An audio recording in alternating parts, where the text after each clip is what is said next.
Hey everybody, Rasta Rob, Ricky Bobby, happy Friday, or actually happy Thursday. It's Good Friday tomorrow, so we have a long weekend, so cheers to that. So this is a follow-up video to yesterday.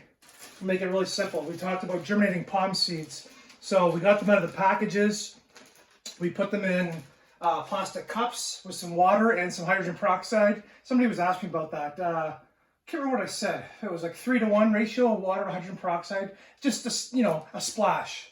So now we'll use these as an example. Foxtail seeds. Can't see the baggies a little foggy, but we got 10 foxtail seeds. Okay. So what I have, this is what I got ready ahead of time, is I have a bucket ready to go of my own mixture of perlite and cocoa coir. So I buy bulk. I've got big bags. I got lots of bags like this. Okay, I buy them in bulk. And this is my bag of perlite. That's perlite, folks. Way cheaper to do it like that. And you can make whatever mix you want. So, all I'm going to do with these guys right here, if I get in the camera better, is dip in it here, this moist soil. And I'm going to put a couple little handfuls in. Now, these guys usually use a bigger bag. But I have a lot of seeds going right now. I don't have the room. So you're just going to shake it up, get that moist substrate, whatever you want to call it, evenly distributed around the seeds. Okay, make sure this thing's zipped closed, by the way. I've made my mistakes before. I left this unopened a little bit, and all the dirt fell over the floor. Nasty. So you can do just like that. That's all you need. Just to have some moisture covering, some moist soil covering the seeds, okay? So that's the foxtail. We'll just do a couple together, then I'll show you what else we do. These are already in bags. So here's the one I'm excited about. Thrinax parfiflora. This is endemic to Jamaica. And there's way more seeds in there than 10, which is cool. So anyway, then this palm's actually pretty unique.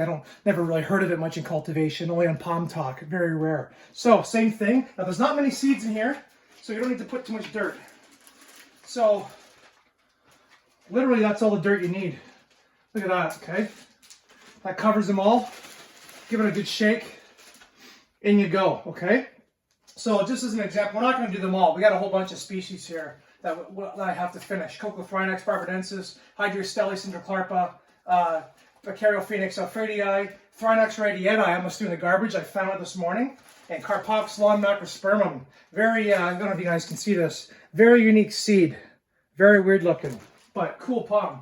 So here's what we're going to do. We're going to take the foxtail and the parfiflora. Okay. And we're going to go into the palm room here. Across the hallway. Into the abyss. Look at this. Wow. Okay. And it's 85 degrees in here right now, just because I just turned the heat on a while ago. So there's the germination station, okay? Excuse me. It's a heat mat. In the heat mat is a temperature probe. I'm not going to pull it out, but in the back of that baggie is a temperature probe. And it is sending the signal to this thermostat to either turn the heat on or turn it off. So right now we're steady around 96 degrees, okay? And remember, the warmer the room, the less the heat mat has to work. The heat mat can only do a difference of temperature. If you were in a room that was 30 degrees, like freezing, you would only get the heat mat up to like 50 degrees. That's how they kind of work. So got some room in here. I have them in this tray just for shits and giggles and keep them all facing up for now. The reason why I have to have them facing standing up is because I don't have enough room. I have all these other baggies of seeds in here, all palms. So I have to make more room. So stack them in there like this and the heat will make its way up. And what I do is every couple days, okay, Callie, every couple days I will shuffle the seeds so that they all get evenly distributed, even heat. Some areas will get a little bit cooler in the bag than others. Obviously, the very bottom of the bag is the hottest. So I will make changes. If I only had a couple bags in here, I would lay it flat so they all get distributed evenly, but I don't have that option. So this way still works pretty good, okay? So that's how I germinate. And then what I do is I check once a week for the first bunch of weeks. And once I start seeing things pop, then I make adjustments. Whereas maybe taking them out, like this one here, okay? This is out in India. Christmas palms I got from Jamaica on my last trip. 1 second. Oh, you're looking at my pretty face again. And this bag, as you can see, has got a couple poppers in there. So I'm monitoring this guy. You do not want to forget about him. Once you start popping, make sure you know what's going on. Make sure the roots are covered in soil. Make sure the humidity is correct. And once they're big enough, I usually wait a little bit longer. That was one of my biggest mistakes with germinating palm seeds.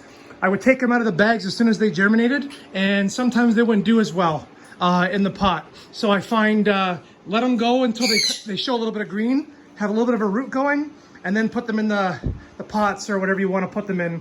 And they seem to take off a lot better because they've been sitting in this 96-degree superhuman environment, which is way more efficient to growing them and sprouting them than it is to be, say, in this room where the humidities are different, temperatures are different. So that's it, guys. Have a happy Easter, and we will do a follow-up on when these seeds germinate, and we'll do videos on those species because these species do not exist much online either, and I will be one of the only people to do them. So you guys have a great Easter, and have a beer for me, and we'll talk to you later. Goodbye.